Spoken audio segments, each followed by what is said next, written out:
I didn't go to jail, but one of my workers got caught, and I ended up pleading to a felony. Okay, so when you did federal time or you did? I did federal time. So they sentenced you guideline, you scored, what your score was? 70 something. I had some 24 to 84 months. Oh, and they So gave you I the did high. 7 years. I did Wow. 7 years, yeah. 7 years?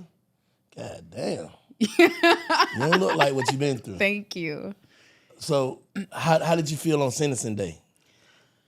So the judge that passed away, his name was Robert Dumar, but he was like, he couldn't understand it. He was like, how could a young lady at your age get away with $120,000 Rolex watches? He was like, you need to be in Hollywood. You should have been an actress. He was pissed. Mm-hmm. And it was like 84 months. So I went back to the bullpen and I'm like, so one of the guys was like, how much time you got, Ma? And I was like, 84 months. He was like, damn, who you killed? I didn't know how, federal system work. I didn't know. I got back. I sat down. I said, yes. I said, this man gave me 7 years. And then at the time, I had 2 kids. I had a 1 year. I believe my youngest son was 1 and my oldest one was like 3 or 4.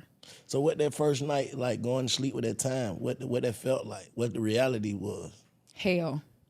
Waking up in a cold cell, like, I couldn't believe it. But I knew that it'd catch up with me. Like, everybody think that you go on these runs and you go escape it, but greed set in and it set in and it set in and you get caught eventually. Usually when people go to jail and shit like that for extended period of time like that, they be like, you be surprised who be there for you and you be surprised who don't. So how many people that surprised you that helped you and surprised you that didn't help you? My family wasn't there for me. I was surprised. Damn. No letters. No going to check on my kids. No nothing. No bringing them to see you, nothing. My mom held it down, though. My mom, she held it down the whole 84 months I was incarcerated. So did you hold resentment towards them? Mm-mm.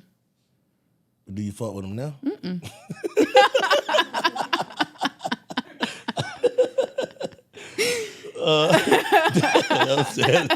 When they say touche. Damn. So, yeah, because it's like they was reaping some of the benefits, like my little cousins and they was babysitting for me, so they was getting everything. You were turning them up. I'm like that's the type of person I am. We all go shine. I'm not just the only one go shine. We all go shine. Yeah. So paying for plastic surgeries, mortgage notes. So now you back outside and done dust all that shit off you. How you think they feel now? I don't know. I don't even check. I don't know. Do people try to reach out to you? You know what? It's so crazy that you said that because my little cousin, one of my favorite cousins, he reached out to me through a DM the other day. Damn. The other day. They just said turn the phone on. He reached out to me through the DM the other day and was like, you might be busy. Just your cousin hit me up, but... Boy, fuck you. No, for real though. For real. Like, yeah. No, serious. Like, it's like, So how long did it take you to get adjusted? Like, shit, I'm here. I'm finna out now figure out how to... I did a hard time, to be honest, Bank. I did. Like, my mom used to bring me contraband. So first I was in I was close to home. I was in Dublin. Yeah. I was in Dublin, California. And I was getting visits, like seeing my kids every weekend. My mom started bringing me MAC lip gloss, pills, jewelry, because my restitution was so high. Yeah. So somebody dropped a dime on me. They transferred me to Waseca, Minnesota. Damn. So and what happened now? What's the difference between what you just said, Waseca and Waseca, Dublin? Minnesota? We was shoveling snow in Waseca, Minnesota. Oh, we put you at work. Yeah. In Dublin, we was close to home, sunny, nice. I got to see my kids. When I went to Waseca, it was terrible. So how long did it take you did the snow shoveling make you learn your lesson? You know how this shit goes. Like, you would have never learned your lesson in Dublin, huh? No, I would have never learned my lesson in Dublin. I was so close to home, you know. But yeah, the shoveling snow, yeah, I learned my lesson up there. That was it. I was like, oh heck no, I cannot come back. When I left out of there, I was like a size 4. I was so stressed out. Damn. Yeah.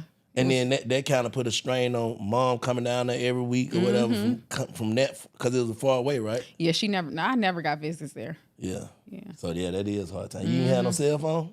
No, I didn't have no cell phone. They had cell phones in the prison? Absolutely. Them women had cell phones. They had everything in the prison. Oh, but did you turn into one of those people like, man, I'm just finna do my time? When I got to Wasika, yeah. Mm-hmm. Like, it. Yeah, it was a wrap. So what was your prayer? And when I was in prison? Yeah, period, yeah. I really can't say I had a certain prayer that I just used to pray I was Christian then. I'm Muslim now. Okay. But I was Christian, and I really can't say I used to just thank God every day for waking me up, because just being in prison and seeing them women in there doing all that time, some of them didn't make it out. You know, a lot of older women, a lot of Indians was where I was at in Wasika. They was in there for like heinous crimes.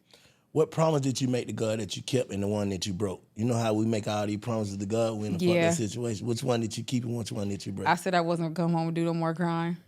And you didn't break that, did you? I did when I first came home. What'd you do? I got my feet. I thought you shared a show and learned your lesson. I got my feet wet a little, for like 6 months, and it wasn't what it was. So I was like, yeah, this ain't it. But it's hard to got now come back to. I came back to nothing. I didn't have no help. Like the girls my homegirls, they robbed me blind, robbed my whole house. So I came home to nothing. You know, I had to get it out the mud once again by myself, single parent, you know, trying to get back on my feet, get my children back. And they sent me to Virginia too. Where's Virginia? That's the snow? Virginia is, Virginia. That's the snow place where you shoveling No, snow? I'm saying like when I came home, they sent me to Virginia where I caught my case at. Oh. So I wasn't in California. Like home confinement or some shit? I was in a halfway house. Damn. Yeah. Damn. So let me ask you something. Out of all that, do you feel like you develop more strength from all that shit? Absolutely. Absolutely. So you wouldn't trade that life? No. What you mean I wouldn't trade that life? You know what I'm saying? Like, you know how people could go back and be like, if I could do it all over. Oh, no, I wouldn't do it. Not never. You wouldn't do what? I wouldn't do crime no more. No. What I'm saying is, are you happy that you went through the shit you went through? Oh, yes, I am happy. Yeah. It was a lesson. I feel like everything that happened in my life, it was all God's design. It was all his timing. Your journey. Yeah, it was all my journey. Yeah. Because some people be wishing I think that's what hold you back and give you trauma and have you fucked up when you be thinking like, the shit that I went through make me who I am today. I mean, don't make me, what I'm trying to say? The shit that I went through fucked me up instead of help me. No, you know what I'm saying?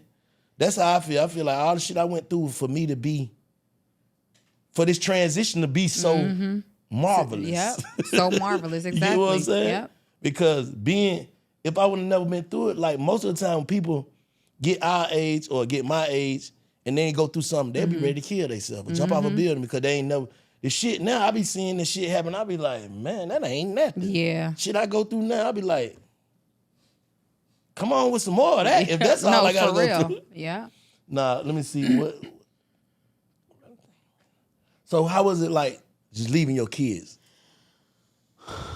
It was tough. But then when I look back now, I was like, I wasn't thinking about that when I was hustling.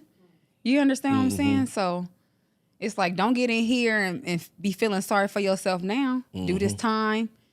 And when you get your goals up, what you plan on doing when you come home, and do what's right when you get back out. But I wasn't thinking about that then.